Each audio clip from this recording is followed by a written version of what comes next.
ഞാൻ പറയുന്നത് പുതിയ മര്യാദ, ഇതാണ് മര്യാദയില്ലാതെ. അവനവന് നിങ്ങളിപ്പോ എന്റെ കൂടെ ഇരിക്കാൻ, ഞാൻ നിങ്ങളെ എന്റെ കൂടെ ഇരുത്താനായിട്ട് എന്ത് ന്യായം കൊണ്ടാണ് നിങ്ങൾ എന്റെ കൂടെ ഇങ്ങനെ ഇരിക്കുന്നത്? എന്ത് ന്യായം കൊണ്ടാണ് നിങ്ങൾ ഇരിക്കുന്നത്? ഈ ന്യായമൊക്കെ നാട്ടിലെ ന്യായമാണെങ്കിൽ നിങ്ങൾ തറയിലിരിക്കാൻ ബാധ്യത വരും. കാരണം ഞാൻ ഇത്രയും പ്രായമായ ആളാണ്.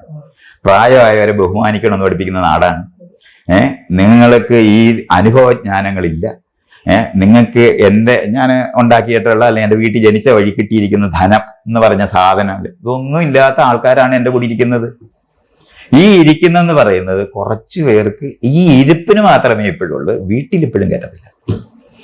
വീട്ടിൽ കയറ്റാത്ത കുടുംബങ്ങളാണ്. നിങ്ങൾക്ക് ഏതെങ്കിലും വീട്ടില്, കേരളത്തിലെ ഏതെങ്കിലും വീട്ടില് അടുക്കളയിൽ പണിയെടുക്കുന്ന സ്ത്രീകളോടൊപ്പം ഭക്ഷണം കഴിക്കുന്ന, അവരാണല്ലോ ഭക്ഷണം ഉണ്ടാക്കിയത്, നമുക്ക് ഒന്നിച്ചിരിക്കാം എന്ന് പറയുന്ന ഒരു വീട് നിങ്ങൾക്ക് കാണിക്കാവോ?